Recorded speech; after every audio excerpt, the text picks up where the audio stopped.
What's up, everybody? Bill with Honest Open Permaculture Hot Farm. I'm gonna give you guys a quick update on some of the chickens and the pigs. I haven't shown you guys the pigs in quite a while. So since we're just right here, let's go ahead and show you the newest ones. These guys hatched out, were starting to hatch out on my last video about the chickens. All right. Hey, mama. How's your babies? Are they good? They look like they're doing well.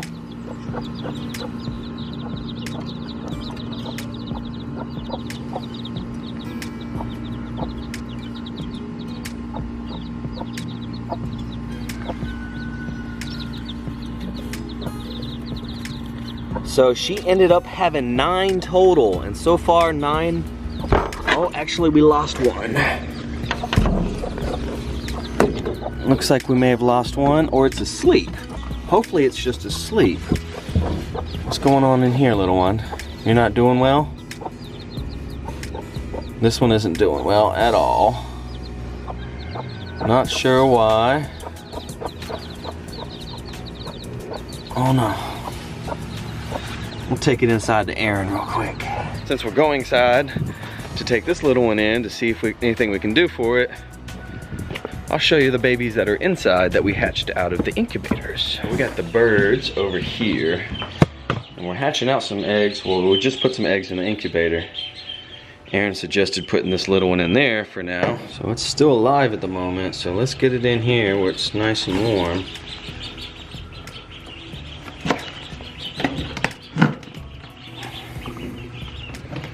And we will keep a close eye on it to see how it's doing. So these duckies over here making some noise. They're probably out of water. Yep, they're always out of water, aren't you, ducks? They're gonna be coming out of here soon. It's gonna be cool in a couple of nights. It's gonna get down to the 40s. We don't need these guys out there when it's gonna get that cold. So we're gonna let this weekend pass, the next few nights pass, and then we'll reassess if we can put them outside. They need some water, so let's get them some water real quick.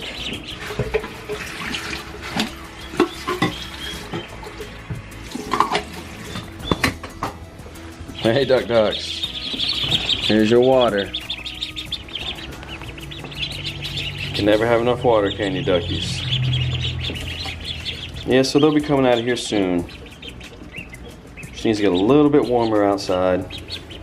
So on this side of the room, we have chickens.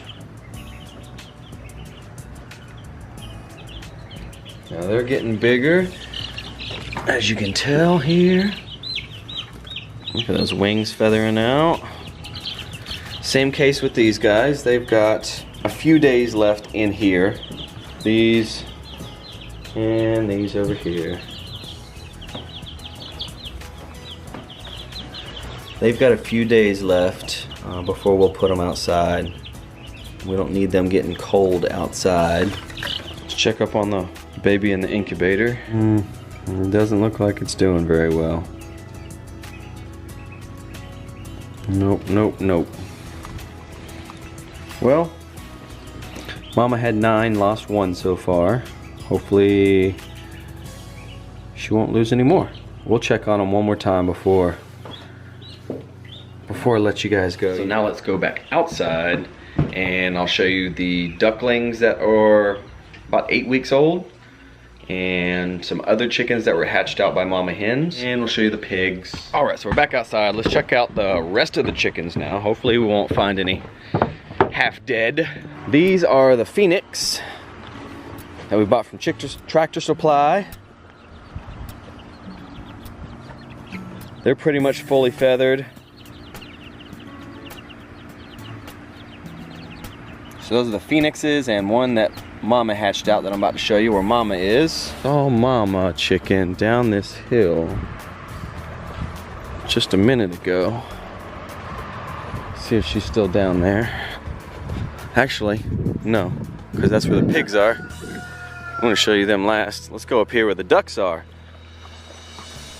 So here's the teenage ducks that were just about a week old when I bought them at Tractor Supply. There's 6 of them. They're Pekin ducks.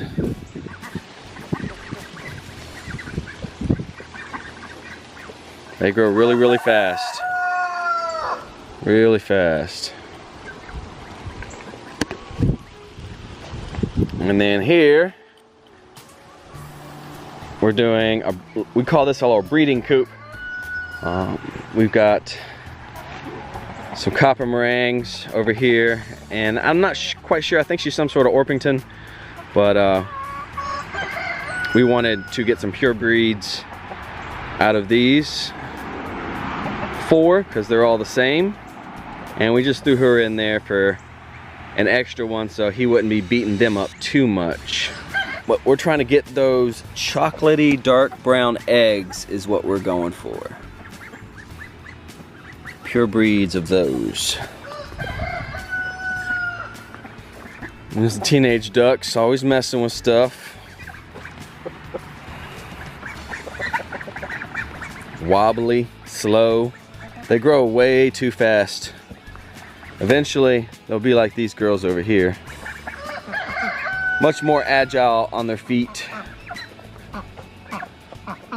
Right now, they're just learning. I like to call them the funny teenage stage still. Where they kind of look goofy. They're about 8 weeks, 9 weeks old.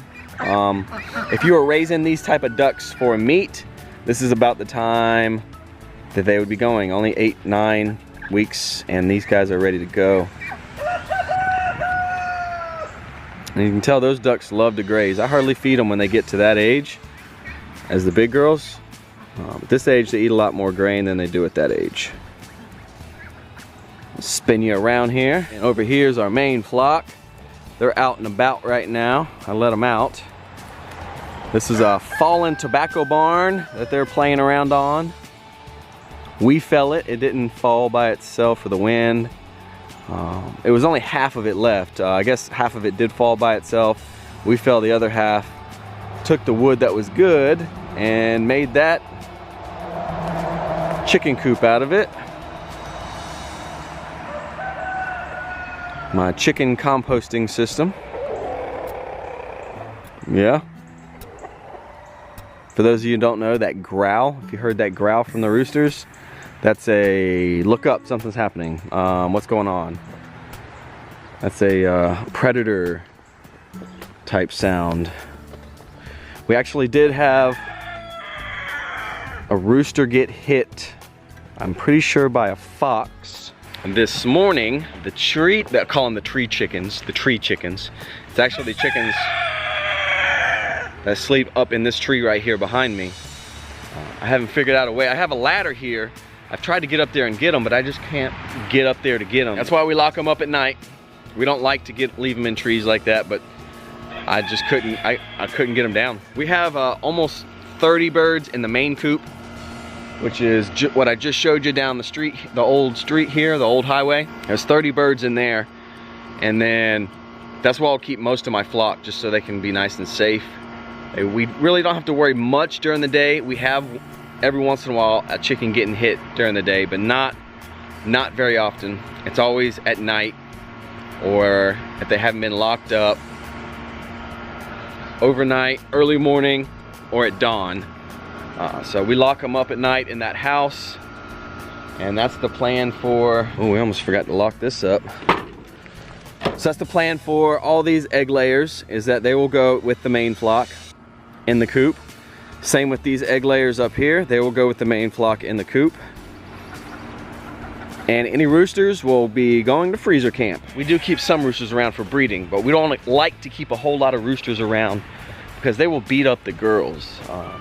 Just in their breeding rituals, it can be kind of violent when you have a lot of roosters doing that to chickens. It's not good to them. They start losing a lot of feathers. Then they actually start bleeding and stuff and scarring, and you don't want that. So we're walking up on the first mama of the spring. She's given us a flock before. This is her second flock of chickens she's raised. She started with 10, and then she has 9 now. Like I said, one of them is with the Phoenix group. And these are pretty much barnyard mixes. I mean, some of them may be lucky and be pure breeds because we do have some of the same roosters left as hens that we have. So there is an option of a couple of them being pure breeds, but most of them we just call them barnyard mixes. Like, check out how weird this one looks right here. Barred rock back, but it's got a brown head. That one right there. It's like a barred rock mixed with a Orpington almost.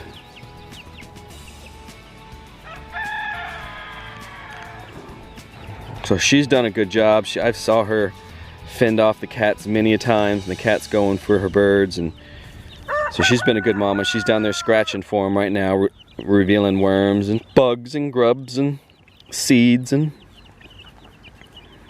teaching them how to scratch for themselves. You're a good mama. So we're starting to get rained on here, guys, so let's take it down to the Piggly Wigglies, see how they're doing, check on them. Here's Big Boy. Where's he at? Oh, you see him right there. Flop flop. He was a butthead yesterday. He broke out of his area, so he doesn't have his water in there with him. I only give him a little bit of water now in that pan, that black pan right there. And then when he's done drinking it, I take it out. Because he does nasty pig boy things to that water when it's upside down like that. And he got so excited with it yesterday, he threw it up against his fence and knocked his fence down. And then Mama, which is right here, wasn't behind a fence because she's kind of hurt at the moment. You guys, I don't know if I've told you guys that yet. She's hurt her back leg somehow, and he was over there having, well, trying to have a good time with her. Hey, big guy. Come here, Bobo.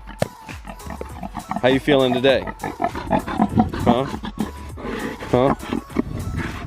You good boy. We call him Floppy because he's floppy in the front and floppy in the back. Hey, Flop Flop, come here, boy. And he's kind of ornery at the moment. You hear that the way he's talking, the quick grunts. He's a little bit ornery. He's smacking his lips. If he starts smacking his lips too, chomping like that, chomping. I bet Mama Pig is in heat, and he can smell her in heat, and it trying to drives him crazy. That is the main reason too. I had to separate Mama Pig, and yes, we still have 2 of her babies down here that we have not taken in to get processed yet. We wanted to take them in a couple weeks ago, but there was a rush on the butchers. What do I mean by that? During the, how do we say this without YouTube flagging me? During the times that we are in at the moment, a bunch of farmers and people that raise livestock took a bunch of their livestock in real quick and backed up the butchers and the processors. So I couldn't get them in last week. Actually, I have an appointment for next month. So my feed bill is going to be higher than I wanted it to be. I do not have... Yeah, the fence is on, my friends. You scared me. I do not have the utensils to do it myself. And they've been throwing their water against the fence too, so I had to take it out, and I give them water when I come down. But they're in a new area over here. They're working on bush hogging this area for me. They got moved into it about 3 days ago. And then we'll move them on down the row and have them clear it as they do this side. Mama is moving around a little bit. As you can tell, she's that back leg back there, her back left. She's babying it. Hey, sweet girl, you just want some rubbings. I know. I know. I know. But as long as she's got her little lean-to and some dry straw to lay on, she's happy. She can only stand for a little while before she has to get back down. So I don't know what happened to her. I've checked her foot to see if something's in her foot, because she's acting like she doesn't want to put any pressure on it, like she stepped on a nail or something, and it's nothing like that. I didn't see anything in it. So I was hoping just to nurse her through it. And we're not gonna have her breeding for us anymore, so we need to be able to get her to the point where she can walk on a trailer, walk off a trailer, through the processor, and take that trek. And she cannot walk that long at the moment. So we need to get her healed up a little bit more. Hopefully it's the time when we take the boys in. Not Floppy. Floppy's not going in. These two boys over here. Hopefully she'll be able to go in with them. She'll be well enough to go in with them.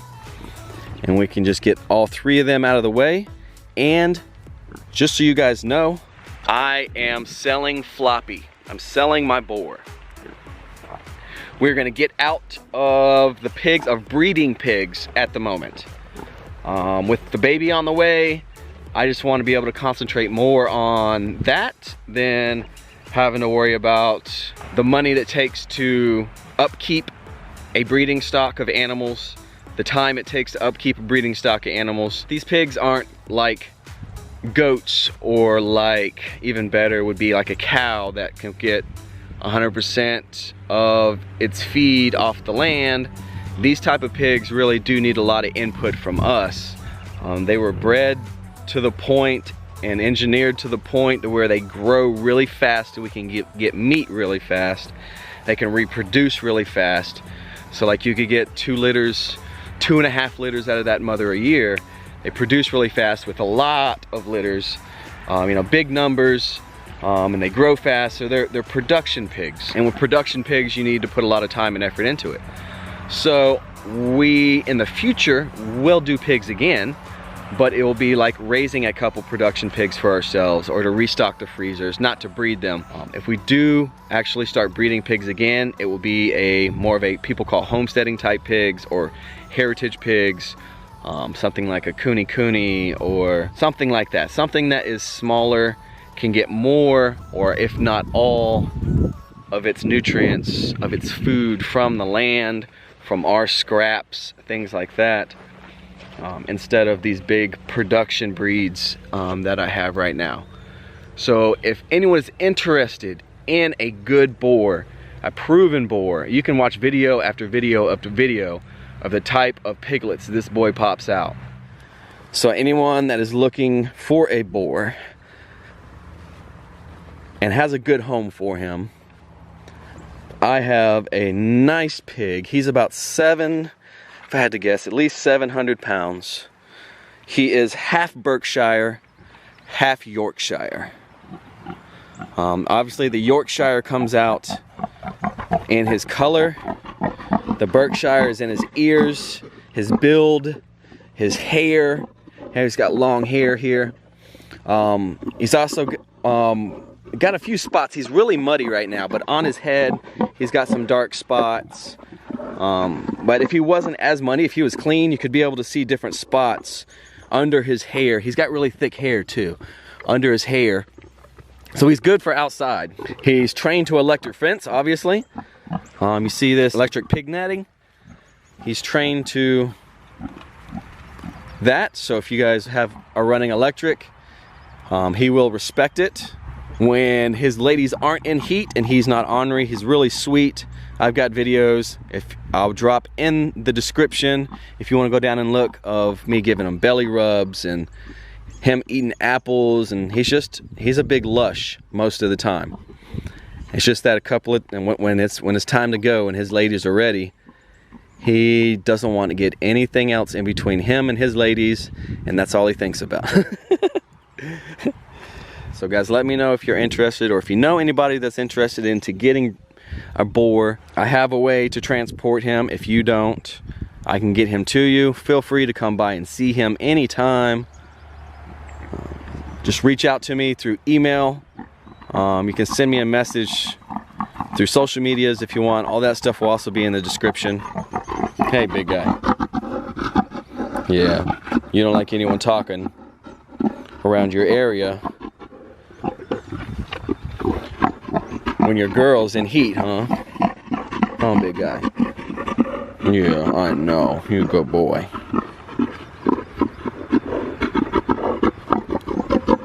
You good boy.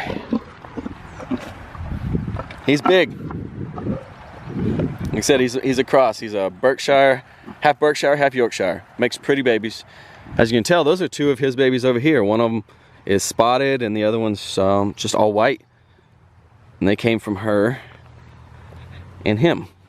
So help me out with that, guys. I could really use your help on getting rid of him before the baby comes. I don't want to have to deal with him. If I don't have to, it would help out a lot on the farm chores and just the amount of feed we're buying. It would really cut back on that sort of stuff. You didn't think I forgot about this little guy, did you? Let's check on him real quick. Oh, that don't look good. Let's pull him out. Hold on one second.